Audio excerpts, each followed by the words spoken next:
नमस्कार, दूरदर्शन किसान देख रहे हैं आप। कार्यक्रम सफल किसान में आप सभी का स्वागत है। मैं हूं आपके साथ पुलकित शुक्ला। सफल किसान एक ऐसा कार्यक्रम है जिसमें हम आपको देश के कोने कोने से ऐसी प्रतिभाओं से मिलवाते हैं जिनके जरिए आपको तमाम जानकारियां उपलब्ध कराई जाती हैं, जिससे कृषि पशुपालन के बारे में आपको जानकारी उपलब्ध हो सके, जिससे आपकी सोच बदल सके। तो सफल किसान कार्यक्रम की शुरुआत करते हैं और आपको दो ऐसे किसानों से मिलवाते हैं जिन्होंने विकास का परचम लहराया है। तो इन किसानों से मिलने के लिए हम सीधा चलते हैं गुजरात के नवसारी में।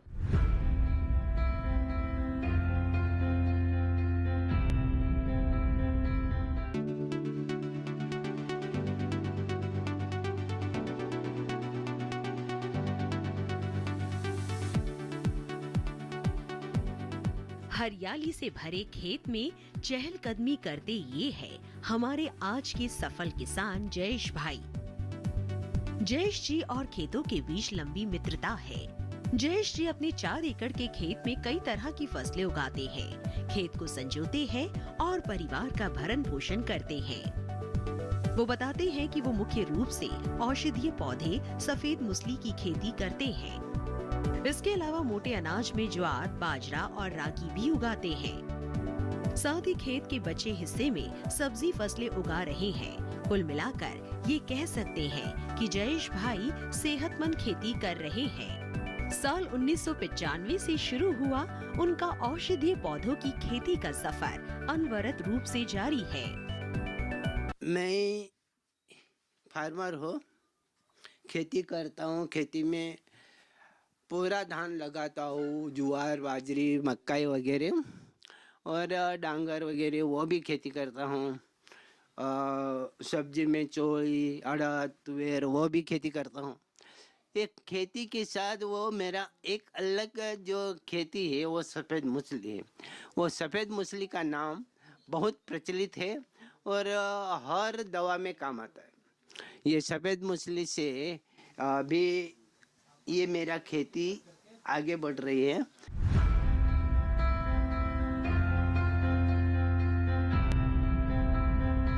तो जयेश जी की बागवानी के बारे में जानने से पहले आपको हम सफेद मूसली के बारे में विस्तार से जानकारी देते हैं।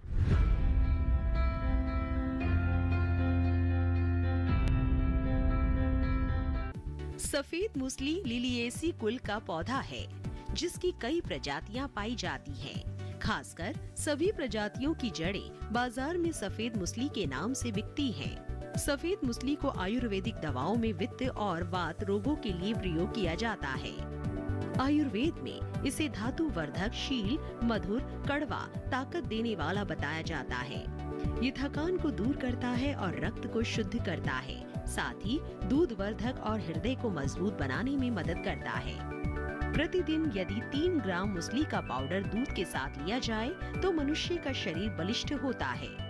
सफेद मूसली में 42% कार्बोहाइड्रेट, 8 से 9% प्रोटीन, 3 से 4% फाइबर, 2 से 17% सेपोनीन होता है और यही सेपोनीन इसे औषधि गुण प्रदान करता है। सफेद मूसली का पौधा हिमालय की घाटियों, सतपुड़ा, अरावली, बिहार के पहाड़ी भागों में पैदा होता है।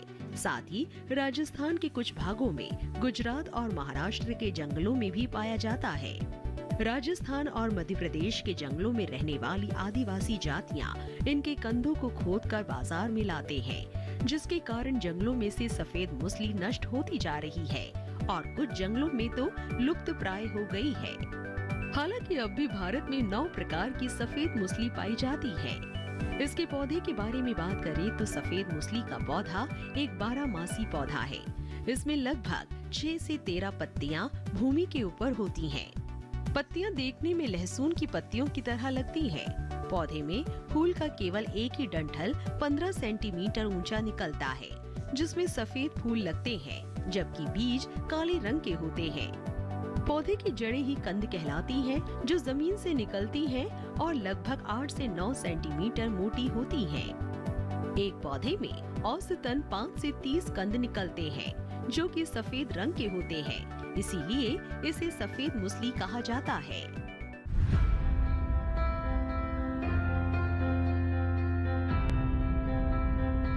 तो चलिए अब जानते हैं कि जयेश जी सफेद मूसली की खेती कैसे करते हैं।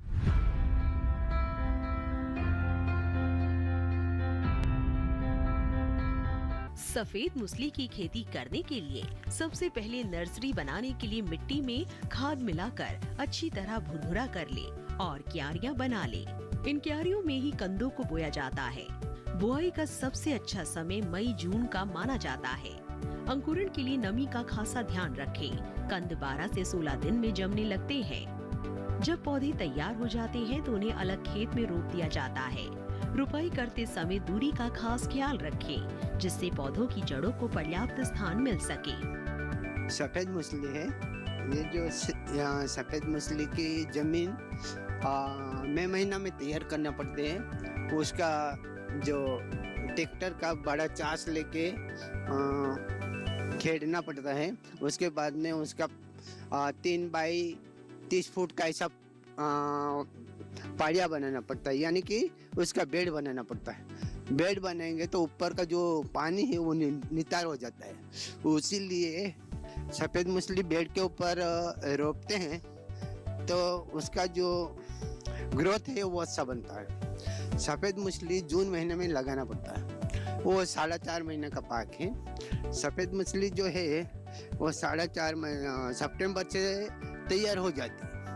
जिसको ज़रूरत है वो उसको निकाल के उसका छिलटा निकाल के बेच सकते हैं। उसका भाव पहले सितंबर में लगभग 1000 के 1200 के आसपास रहता है। और यहाँ हमारे जो गांव है, गांव में फेरिया दूर दूर से लेने के लिए आते हैं। उसको मार्केट जाने की ज़रूरत नहीं है, हाट बाज़ार में भी बेचते हैं, फेरिया भी लेके जाते हैं और व्यापारी भी आते हैं, तो बाज़ार जाने की ज़रूरत नहीं।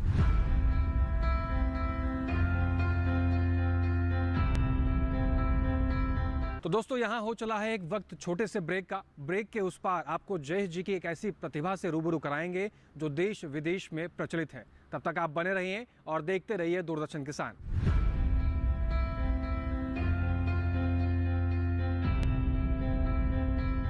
नई वॉशिंग मशीन अच्छा है। क्या हुआ? अरे शॉपिंग पे 2000 का कैशबैक मिला है, बस क्यूआर कोड स्कैन करना है। अच्छी धुलाई होगी है ना? बैंक अकाउंट की। पैसे रिसीव करते समय क्यूआर कोड स्कैन, पिन या ओटीपी की जरूरत नहीं पड़ती। वो सिर्फ पेमेंट के लिए चाहिए होती है। इसलिए अनजान कोड या लिंक से सावधान रहिए और नुकसान से बचिए। बच गए धुलाई से। ये नई धुलाई। अब यह कहता है कि जानकार बनिए, सतर्क रहिए।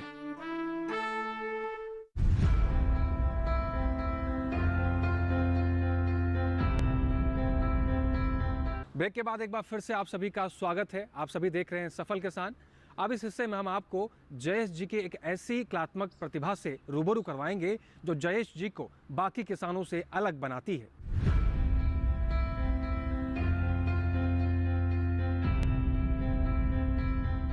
कैनवास पर बिखरे ये रंग ग्रामीण जीवन की कहानी बयां कर रहे हैं।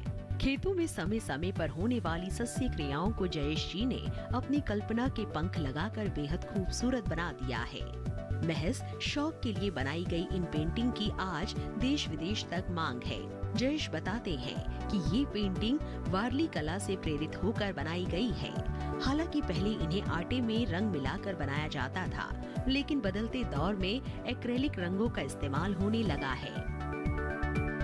यहाँ हमारा बाप दादा से ये वारली लोग इधर गांव में रहते थे, तो ये पहला धान जो पकता था तो वो दरवाजा के ऊपर वो चित्र बनाते थे।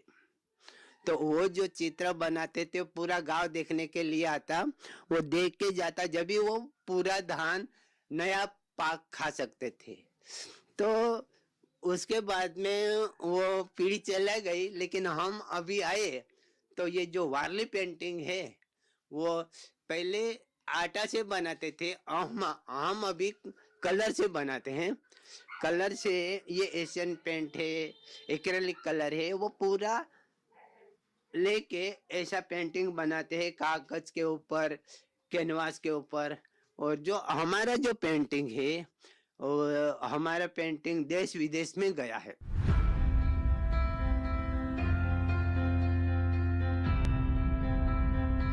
तो दोस्तों, अब जयेश भाई के ग्रामीण जीवन कैसा है, एक झलक उस पर भी डाल लेते हैं।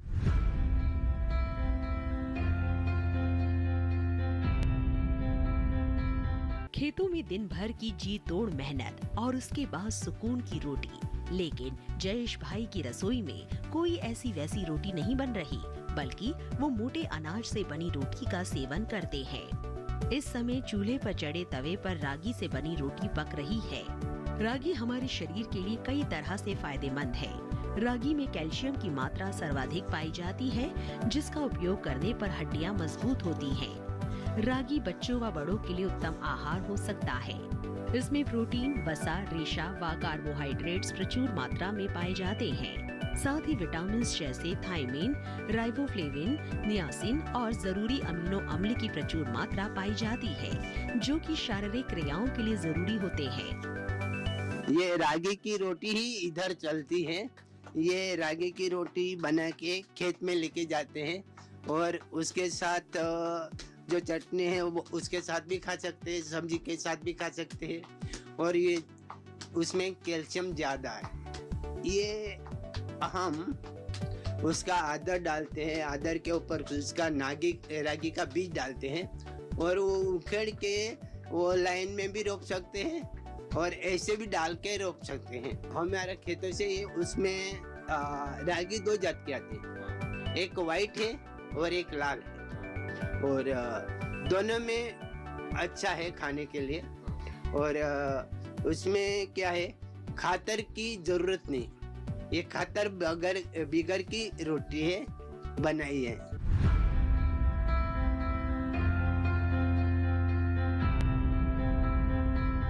तो दोस्तों, आप जानते हैं कि जयेश जी इस मिली जुली खेती से कितना मुनाफा कमा लेते हैं और उनके इस सफ़र में कृषि विश्वविद्यालय और कृषि विभाग का क्या योगदान रहा है, कैसे उनको इन सभी संस्थानों से मदद मिली है।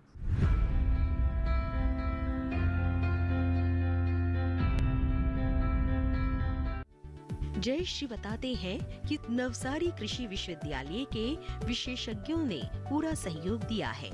चाहे उन्नत किस्म हो या सही रखरखाव, विशेषज्ञ हर समस्या के समाधान के लिए साथ खड़े रहे हैं। जयेश जी अपनी सफल खेती से सालाना 5 लाख तक का मुनाफा कमा लेते हैं। वो बताते हैं उनकी कृषि में औषधीय पौधों की खेती टर्निंग पॉइंट थी, जिसने आय में इजाफा किया। उनकी इस राह में आप वो अकेले नहीं हैं, बल्कि करीब 3200 किसान साथ है, जो संगठन बनाकर खेती की बाधाओं को पार कर रहे हैं। मार्केटिंग की कोई चिंता नहीं, कारण कि उसमें खातर की जरूरत नहीं, रोग उसमें आता नहीं, रोग रुकावट कुछ है ही नहीं। और ये सफेद मूंगफली है, 3 साल तक एक खेत में कर सकते हैं, 3 साल के बाद खेतर चेंज करना पड़ता है।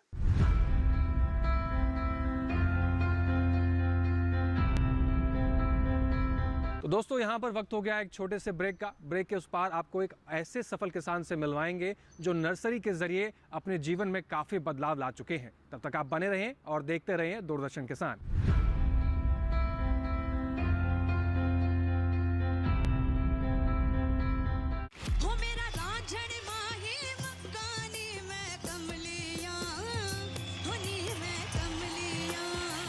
स्ट्रॉन्ग कंटेस्टेंट है इस मंच में और हमेशा जब आपको स्पेस मिलता है, you know that you give your best and I love that about you. ऐसा लग रहा है नाव चले जा रहे हैं और माझी गाए जा रहे हैं। भारत का अमृत कलश हर शनिवार और रविवार शाम 7 बजे सिर्फ डीडी नेशनल पर।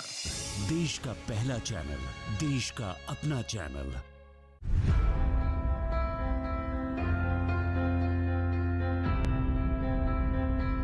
ब्रेक के बाद एक बार फिर से आप सभी का स्वागत है दोस्तों। अब आपको गुजरात के नवसारी लिए चलते हैं, जहां हम आपको एक ऐसे सफल किसान से मिलवाते हैं जिनका नाम है कमलेश भाई पटेल, जिनकी नर्सरी देश के अलग अलग हिस्सों में काफ़ी प्रचलित है और काफ़ी फैली हुई है।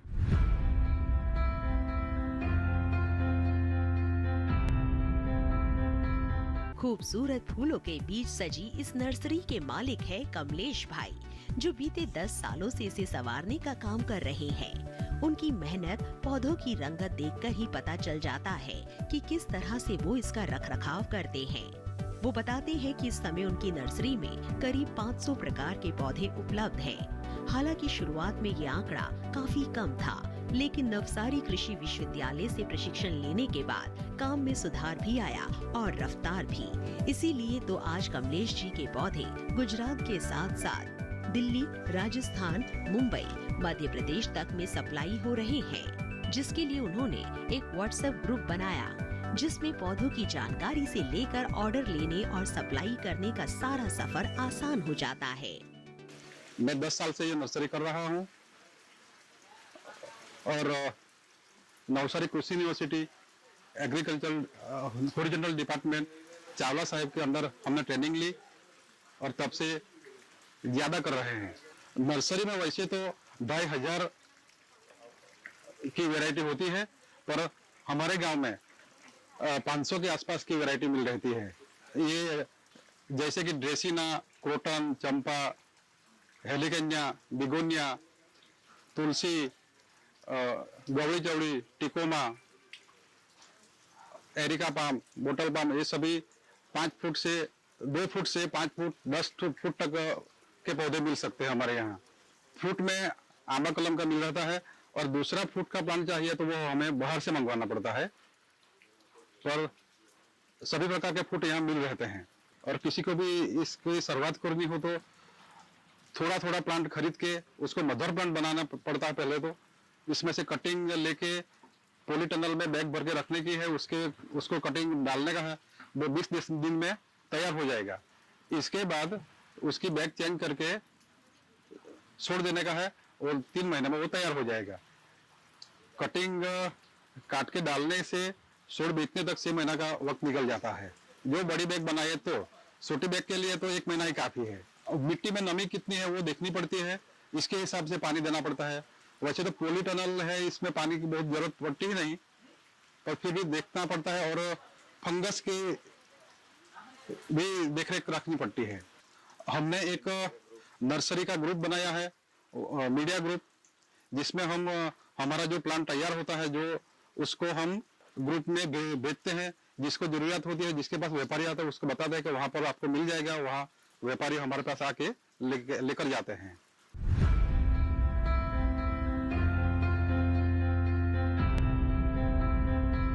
कमलेश भाई जो नर्सरी तैयार करते हैं वो मुख्य रूप से पॉली हाउस या नेट हाउस से तैयार करते हैं। तो आइए उनसे जानते हैं कि ऐसा वो क्यों करते हैं और इसके पीछे की वजह क्या है।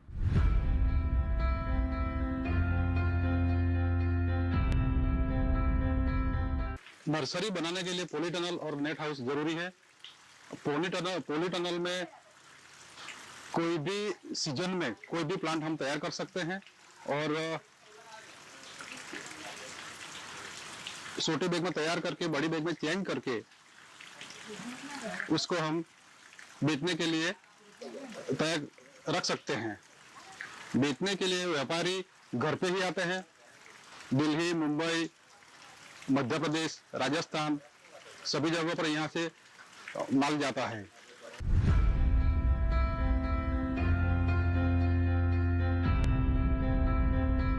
तो भाइयों, कमलेश जी को ये आइडिया कैसे आया और सफल नर्सरी उन्होंने कैसे स्थापित करी, आइए सीधा उन्हीं से जानते हैं।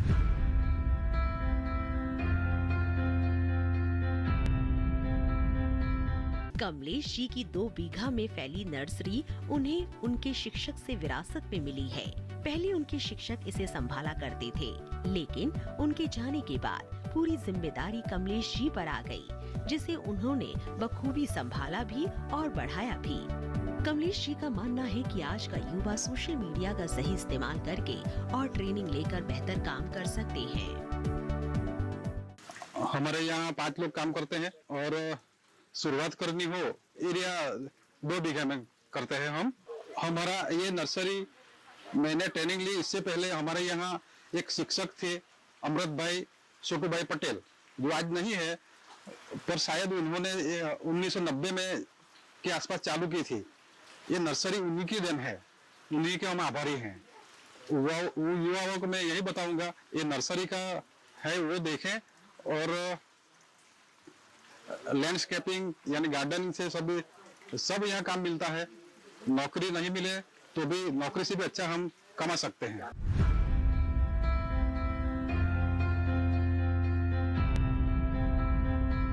कमलेश भाई जैसे सफल किसानों के पीछे नवसारी विश्वविद्यालय की सराहनीय भूमिका रही है। तो आइए जानते हैं नवसारी विश्वविद्यालय के कुलपति कि कैसे वो किसानों को मार्गदर्शन देते हैं और कैसे वो बाकी किसानों को बेहतर नर्सरी करने के लिए जो तमाम गाइडलाइंस हैं वो प्रदान करवाते हैं।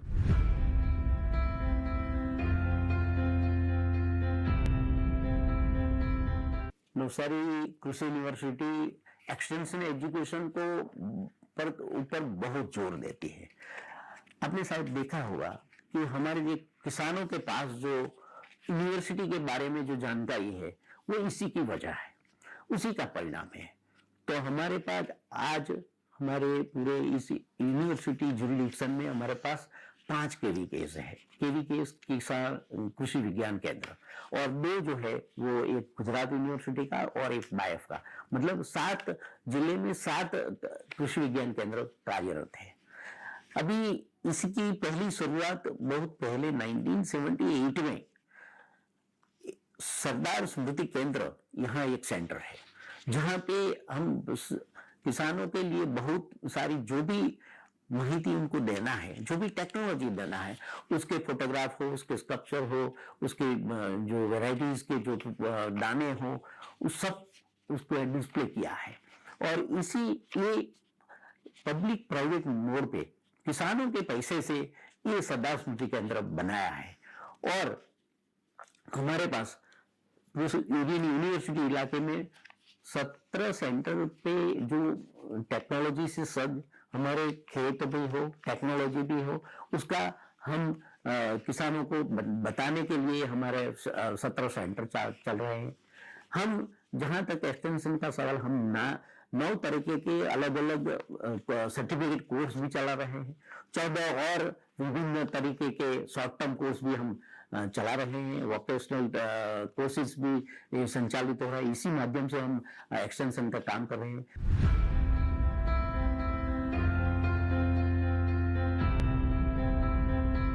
तो देखा भाइयों आपने कि एक छोटे से प्रयास से किस तरीके से खेती किसानी में मुनाफा कमाया जा सकता है और किसान भाई अपने जीवन में कितना बदलाव ला सकते हैं। सफल किसान कार्यक्रम में आज जो आपको हमने जानकारियां उपलब्ध कराई हैं, उम्मीद है कि इन जानकारियों से आपको उचित लाभ होगा। सफल किसान से जुड़े कोई भी सुझाव या कोई भी सलाह हमें आप देना चाहते हैं तो आप हमें अपना पत्र लिख सकते हैं। आप हमारा पत्र लिखने के लिए पता नोट कर सकते हैं। सफल किसान, कमरा नंबर 77, CPC दूरदर्शन, खेलगांव, नई दिल्ली 110049। इसके अलावा हमें कोई भी सुझाव या कोई भी सलाह भेजने के लिए आप हमें ईमेल भी कर सकते हैं। ईमेल करने के लिए आप हमारी ईमेल आईडी नोट कर सकते हैं। हमारी ईमेल आईडी है safalkisan.dd@gmail.com। उम्मीद करते हैं कि आज का कार्यक्रम आपको पसंद आया होगा। फिर से होंगे हाजिर ऐसे तमाम सफल किसान की कहानियां लेकर। तब तक आप बने रहिए और देखते रहिए दूरदर्शन किसान।